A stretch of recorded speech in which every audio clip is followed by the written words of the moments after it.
jika Syekh Ali bin Abi Bakar Sakran Ibn Abdurrahman As-Sakaf Ibn Ali Ibn Alwi Ibn Sayyidina Faqih Al-Muqaddam Ibn Qutub ila Sayyidil Qutub Nabiyuna Muhammad lam ya'kulul bitih, tidak mau makan semangka karena dia tidak tahu, bukan tidak halal semangka, tapi karena dia tidak tahu bagaimana cara Nabi, kaifiatur Rasul di dalam memakan semangka. Mereka bernahan diri dari apa yang ditahan, yang dia tidak ketahui, daripada apa yang tidak dikerjakan oleh Nabi Muhammad. Al-halalul bayyin wal haramul bayyin wa bainahuma umur mutasabihat. Halal jelas, yang haram jelas. Antara keduanya ada urusan-urusan yang meragu-ragukan. Urusan-urusan subhat. Mereka yang sering jatuh di dalam subhat, takut jatuh di dalam keadaan perilaku yang diharamkan Allah. Kalau seandainya kita ingin mengenang orang Masehi di dalam 1 tahun ini, jadikan sebagai yang introspeksi diri. Di mana manusia kebanyakan lalai hari ini, di mana manusia lalai dan menyakiti hati baginda Nabi Muhammad. Jangan kita coba ikut dengan mereka menyakiti hati baginda Nabi Muhammad. Tapi jadilah kelompok yang lain di sebelahnya yang menghibur Nabi Muhammad, yang paling tidak ada keseimbangan. Berapa banyak umat muslim yang merayakan. Kalau Nasrani yang merayakan ini adalah pergantian tahun mereka, suatu kewajaran. Tapi yang merayakan umat muslim, bukankah kita sudah punya tanggalan sendiri yang dia bikin oleh pada zaman Sayyidina Umar ibn Khattab dan dianjurkan oleh Imam Ali bin Abi Thalib. Ketika Islam belum lagi memiliki penanggalan, maka pada saat zaman Khalifah Umar bin Khattab atas saran Imam Ali bin Abi Thalib, barulah dibuat penanggalan. Pertama ada yang menginginkan dari waktu dihitungnya tahun, dari mulai Nabi diangkat menjadi Nabi. Pendapat kedua, kelompok sahabat kedua ingin dari mulai hari kelahiran Nabi. Dan kelompok yang terkuat dari para sahabat menginginkan dari waktu hijrahnya Nabi. Jadi saat Nabi berumur 53 tahun barulah penanggalan Hijriah dimulai. Jadi wafatnya Nabi pada tahun ke-10 Hijriah. Di mana mulai fitnah bermunculan pada tahun sebelumnya. Tahun 9 Hijriah fitnah sudah mulai bermunculan. Karena Nabi sudah mulai sering sakit dan badannya tidak lagi sekuat pada awal-awal perjuangannya. Sudah mulai lagi muncul Musailamatul Kadzab. Sudah lagi mulai muncul para kaum munafik.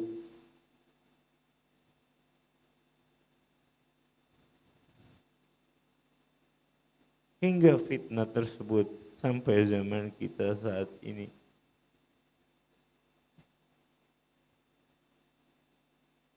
Tapi Nabi memperingatkan kepada kita dan memberitahukan kepada kita, aslafun salihin membuat rambu yang sangat jelas jalannya. Aslafun salihin membuat batasan yang sangat terang jalannya. Jangan katakan mereka yang dipenjara itu adalah orang yang buruk, bahkan mereka yang berjalan atas manhaj salaf, mereka yang berdiri atas manhaj leluhur mereka, mereka yang menegakkan kebenaran atas jalan apa yang diperintahkan oleh Allah dan Nabi-Nya. Itulah sunnah yang telah digariskan bagi mereka yang ingin berjuang menegakkan agama Allah. Bukan mereka yang tiap malam asik berbincang dengan para penguasa sambil menikmati hidangan makan malam dari sang penguasa, kemudian menghambur-hamburkan harta negara hanya untuk berdiskusi yang tiada faedah. Bukan itu para leluhur diajarkan. Jangan dikira mereka siapa yang tidak pernah dipenjara. Habib bin Salim bin Abdullah bin Umar Asyatiri, sang guru mulia, dimasukkan dari satu penjara ke penjara yang lain. Hingga yang menyiksanya pun yang kelelahan. Karena tidak pernah keluar keluhan dari lisannya yang mulia.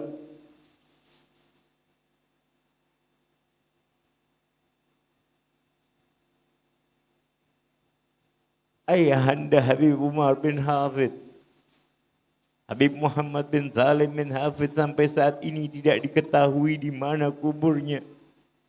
Diculik oleh sang penguasa.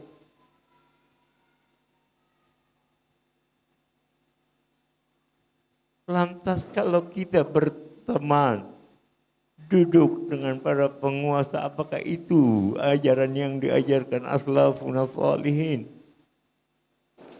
Biarkan di luar agar kita dapat memberikan masukan dan kritikan. Biarkan sedikit jauh agar kita tidak terpengaruh dengan apa yang mereka lakukan. Biar kita bebas memberitakan kebenaran yang berdasarkan Al-Quran dan Sunnah. Bukan berbicara atas pesanan para penguasa. Bukan berbicara menjatuhkan para mereka yang berjuang, lantas menjilat para penguasa untuk membangun istananya. Sepanjang 2020, kita lihat itu terjadi di mana-mana.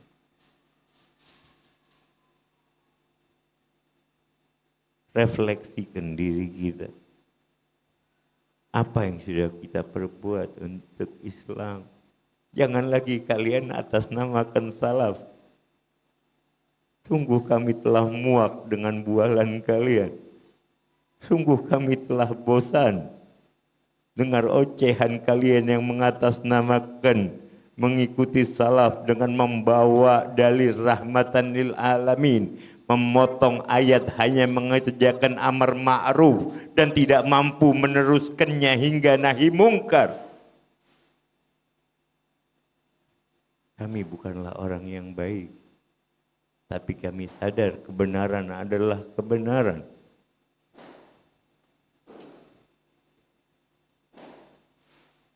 Kemurkaan Allah akan turun. Aslaf mana yang mereka ikuti entahlah. Bukankah Imam Husain, cucu kesayangan Nabi, sababun ahlil jannah, diperangi oleh para penguasa di Madinah, dibohongi oleh para munafik yang berada di kota Kufah dengan atas nama akan membaiatnya. Kemudian dihianati, tidak ada satupun yang datang untuk membelanya. 70 orang yang jumlahnya diantaranya wanita dan anak-anak kecil harus berhadapan dengan ribuan pasukan bersenjata lengkap. Apakah mereka mundur? Bala, tidak pernah satu sejengkal pun Imam Husain mundur. Hingga kepalanya terpenggal, berpisah dari jasadnya Syarif. Siapa yang melakukan? Bukankah kita juga sering mendengar bagaimana ulama 4 mazhab satu persatu dijebloskan oleh penguasa yang juga Islam. Imam Ahmad bin Hanbal bolak-balik dimasukkan ke dalam penjara. Baru bisa sabar karena dapat nasihat dari seorang pencuri yang juga keluar masuk penjara. Wahai imam, sabarlah seperti aku sabar di dalam ketaatan kepada syaitan. Maka sabarlah engkau di dalam ketaatan kepada Rahman Allah.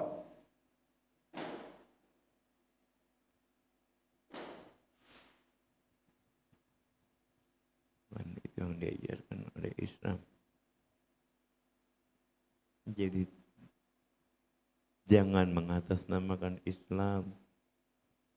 Berbicaralah atas nama pribadi jika ingin berbicara. Tolong jelaskan aslah mana. Bukankah di kitab Nasihat Diniyah telah jelas amar ma'ruf nahi mungkar wajib dijalankan bagi setiap mukmin dan muslim.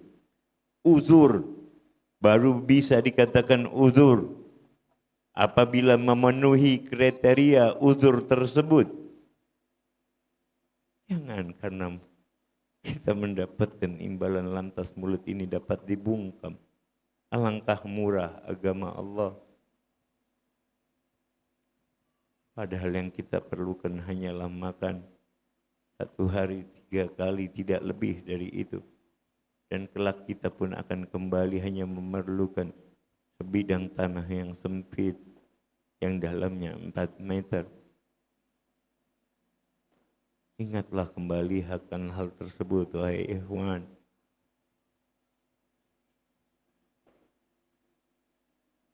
Jika kalian menamakan diri kalian para da'i, para mubalik, mendaihkanlah ayat-ayat Al-Quran secara sempurna. Jangan sepenggal atas keinginan kelompok, golongan, dan menafsirkan berdasarkan kepala kalian sendiri. Sudah hebatkah kalian belajar dengan mengatasnamakan bersanad-sanad kalian sampai dengan Rasulullah? Iblis yang langsung bersanad kepada Allah, tapi dilaknat hingga yaumil yub'atsun. Iblis yang paling mengenal ma'rifah.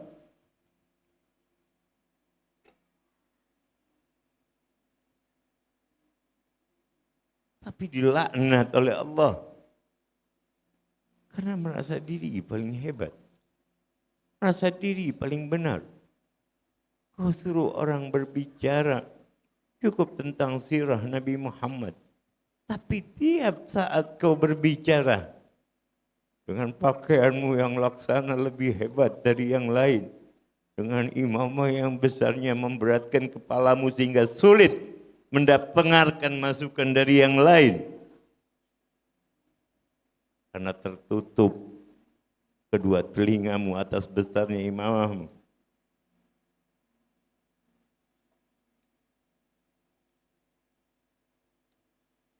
Buka sedikit agar kau lebih tahu.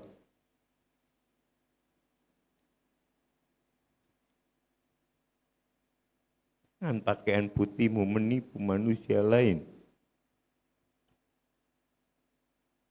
Sikaplah seadanya. Jangan kau jual mimbar-mimbar yang mengatasnamakan agama. Tidakkah mampu kau bekerja untuk mencari nafkah? Sehingga kau mengandalkan dirimu di dalam agama dan kau menjual ayat-ayat Allah.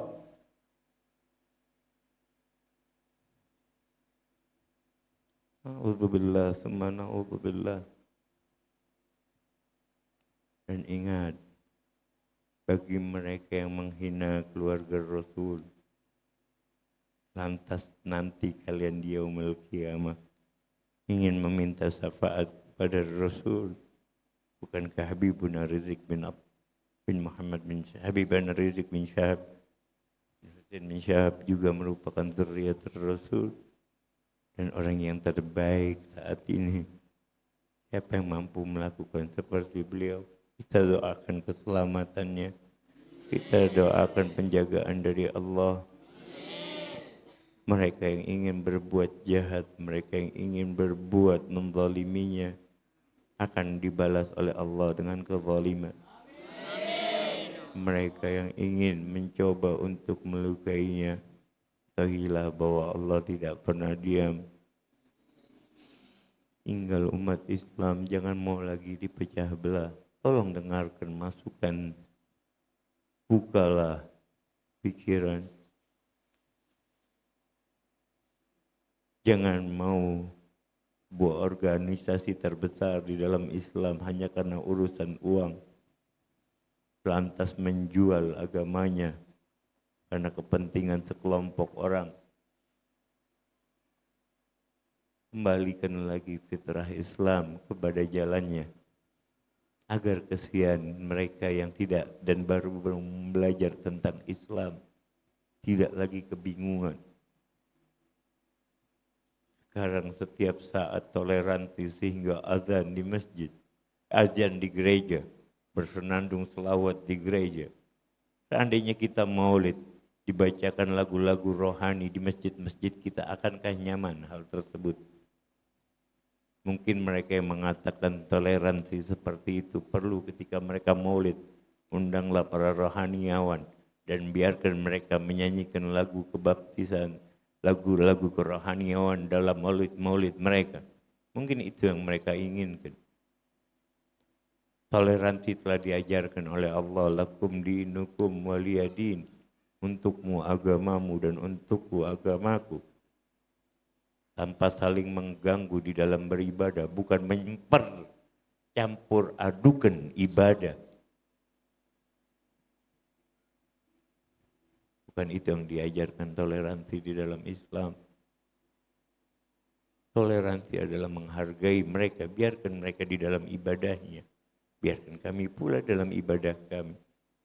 Dan tolong diperhatikan di negara Indonesia yang tercinta ini, dikala umat Islam minoritas, apa yang terjadi? Apa yang kita lihat? Apa yang sudah terjadi? Bukankah kita diajarkan untuk belajar dari sejarah? Pembantaian di Poso karena umat Muslim adalah minoritas. Pembantaian di Ambon terjadi karena umat Muslim adalah minoritas. Tapi pernah di daerah manapun di alam jagat raya ini, ketika umat Muslim menjadi mayoritas dan agama lain menjadi minoritas, pernahkah terjadi pembantaian?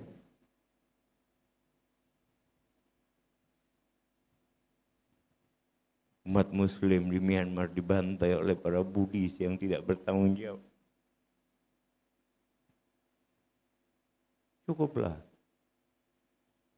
Cukuplah kalian katakan Islam agama radikal karena mereka berpegang pada ajaran agama Allah. Bukankah lisan kalian jauh lebih radikal? Bukankah pemikiran kalian yang mengacaukan agama jauh lebih radikal? Bukankah kalian yang merampas harta negara jauh lebih radikal? Bukankah ketika bantuan sosial yang mestinya diterima fakir miskin, kalian makan secara beramai-ramai, itu jauh lebih dari radikal? Perampokan massal sedang terjadi karena tidak ada lagi kontrol satu dengan yang lain.